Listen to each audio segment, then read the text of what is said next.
Il y a des gens, ils doivent te mépriser.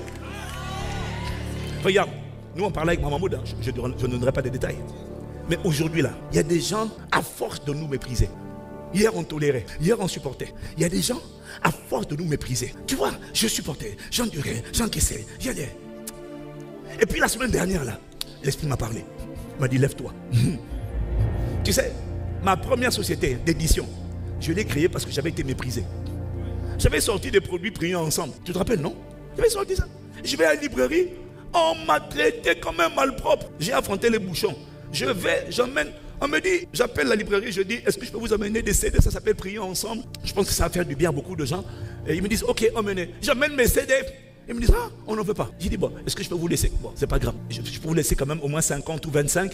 On n'en veut aucun. J'ai dit, mais je vais l'affronter les bouchons. Juste prenez, tu vois, juste au moins, bon, prenez même 5. En fait, je disais ça juste pour pas me sentir humilié. Ne me donnez pas le ridicule. J'ai fait le voyage, j'ai affronté les bouchons. Prenez au moins 5 CD. 5. On n'en veut pas. Au moins 2 CD. On ne veut pas. C'était une manière de dire, dégage d'ici. J'ai dit, ah, Yakata, je suis sorti de là. J'ai dit, non, vous m'avez méprisé comme ça là. J'ai dit, Seigneur, je vais créer ma propre société. Puisque je vais créer ma propre société d'édition.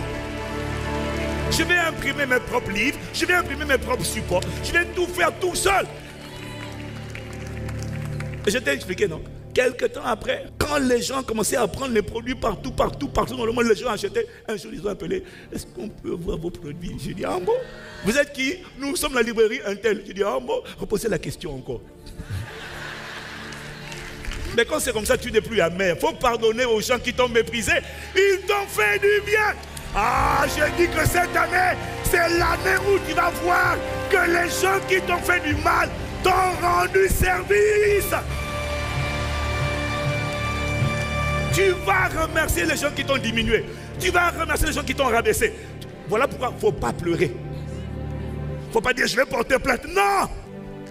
Transforme ça en prière. Continue de prier en esprit. Laisse-les te mépriser, laisse-les te diminuer, laisse-les te rabaisser, laisse-les faire. Et en attendant, ne développe pas l'amertume, mais développe la prière en esprit. Ratokoto parakata. Oh Père, pardonne leur faute. Il faut demander pardon. Il n'y aura pas de révélation de la part de Dieu tant que tu gardes l'amertume. Tu n'entendras pas la voix de Dieu tant que tu es amer. Non, tu n'entendras pas te parler. L'amertume va boucher tes oreilles spirituelles. L'amertume va voiler tes yeux spirituels. Voilà pourquoi il faut pardonner. Il faut dire à Dieu, même quand tu ne comprends pas, même quand tu ne sais pas pourquoi, il faut dire à Dieu, Seigneur, pardonne-leur, ils ne savent pas ce qu'ils font.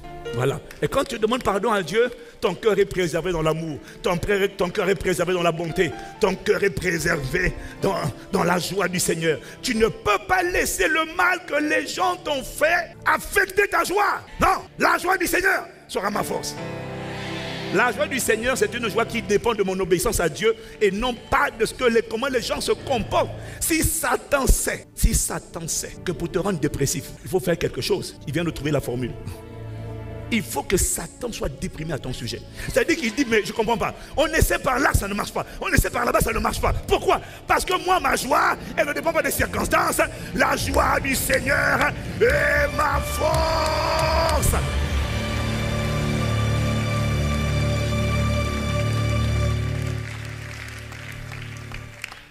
Cette année, il y a des gens qui t'ont fait du mal, qui t'ont baissé, rabaissé, diminué. Dieu va t'expliquer maintenant pourquoi il fallait qu'il fasse ça. C'est l'année. Et donc l'Esprit m'a parlé. Et puis maintenant, il a commencé à me donner plein de paroles. Et j'ai parti avec Maman Maud. J'ai dit, bébé, je sens que cette année-là, et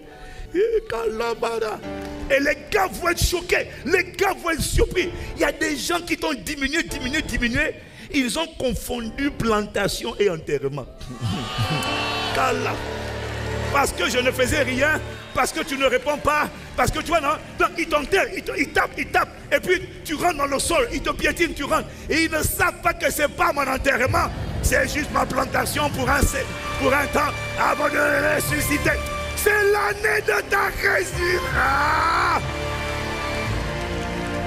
Il y a une vie qu'on appelle la vie de résurrection. Elle est en moi, mais elle ne sort pas comme ça. Et cette année, tu vas voir.